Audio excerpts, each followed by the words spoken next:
Now, it's flood season yet again, and that means a higher risk of diseases like leptospirosis, often linked to floodwater and rats. This infection can be life-threatening if not treated early. With us today is Dr. Ray Salinil Jr., family physician and infectious disease specialist, to help us understand what leptospirosis is and how we can protect ourselves. Doc, thank you so much for joining us. It's a beautiful day. Good morning, good morning.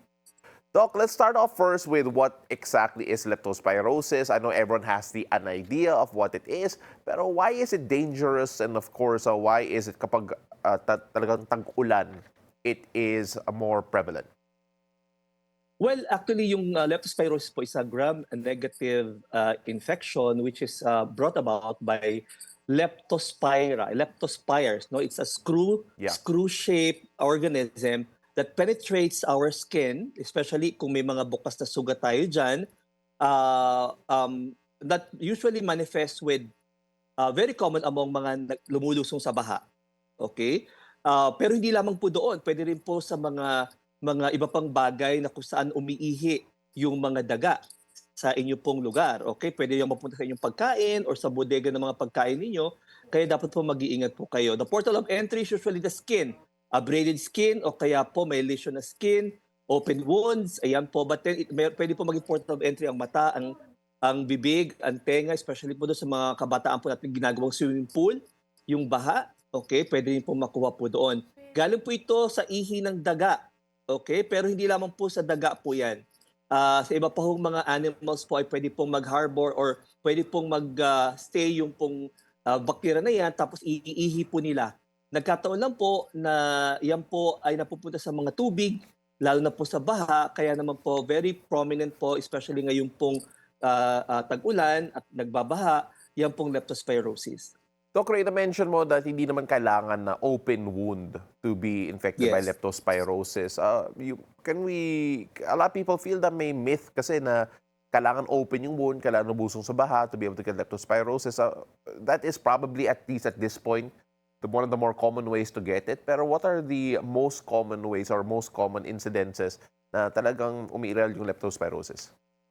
Alam mo, nagpe-penetrate kasi yan sa mga mucous membranes po natin, sa mata, sa bibig, sa ilong. Pero ang pinaka-common kasi sa ating pong mga abraded skin. No? Yung po may mga sugat po na paa, binti, na lumulubog kayo sa baha. Yan po yung pinaka-common na way. Okay? Pero pwede rin po ito makuha. Sabi ko nga po, yung mga kabataan po, ginagawang swimming pool po yung baha na yan, pwede pong pumasok. Hindi necessarily may sugat sila or wala. Pwede pumasok sa mata, sa ilong, sa tenga po natin, sa bibig. Okay? Pwede pong pagmulan dyan ang leptospirosis. You mentioned niyo po that aside from rats, there are other animals that can carry leptospirosis, yung bacteria ng leptospirosis. What other animals are those? Well, alam niyo sa Pilipinas lang po, ang alam po ninyo ay daga, pero alam mo po sa Western Hemisphere, diyan po ay pwede po squirrels, yung dogs, yung cats, yung cows, okay? Lahat po yan ay pwede pong pamugaran ng pong leptospirosis.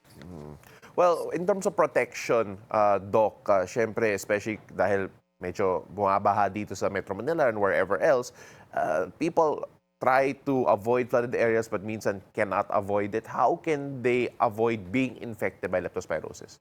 Number one, if you have available bota, no? Yung pong, yan po isa sa pagbibigay sa inyo ng proteksyon. Number one. Number two, kung kayo naman po ay walang bota pero talagang wala kayong choice, pag uwi nyo ng bahay, baha na pala. Wala kayong choice kundi lumusong. You can, as soon as you reach your house, clean your legs and yung feet po niyo with soap and water, and then check for any kind of mga wounds po dyan. And then kung kayo po mag-manifest ng flu-like symptoms after how many days, might as well go to your nearest doctor. What are the symptoms, Doc? Na-mention mo yung flu-like symptoms. What are the other early signs of leptospirosis? That's the problem with really diseases, no? Pwede po kasi magkakamukha yung kailan pong mga papakita, masakit ang ulo, masakit ang kalamnan, masakit ang lalamunan, para pong masakit yung mga back muscles, mga calf muscles, mga back muscles, mga big muscles, okay? Tapos para pong may trangkaso talaga, namumula yung mga mata, and then napapansin lang nila na parang iba na yung kulay ng ihi, naninilaw na sila. So komplikado na pala yung mga ganong klaseng situation. When we talk about yung treatment plan for those who are infected with leptospirosis, how does that look like, Doc? Pag kayo po ay libre naman po ang doxycycline, which is a prophylaxis for leptospirosis. Kung kayo po ay depende po no sa situation, kung kayo po ay nalusong sa baha, meron kayong bukas na wound, you might as well go to your nearest health center. Libre po yung doxycycline. Penicillin is the drug of choice for leptospirosis, pero kung talagang complicated na po ang case, you need to be in the hospital for monitoring. Doc, for those wondering, of course, okay, so lumusong ka sa baha, hindi sila sigurado kung may leptospirosis sila.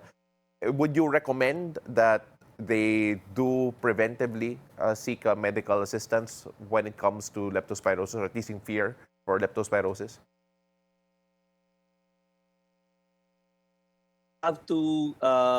You have to go to the nearest health center po para humingi po ng doxycycline prophylaxis. Kailangan unahan nyo na po na makainom ng doxycycline.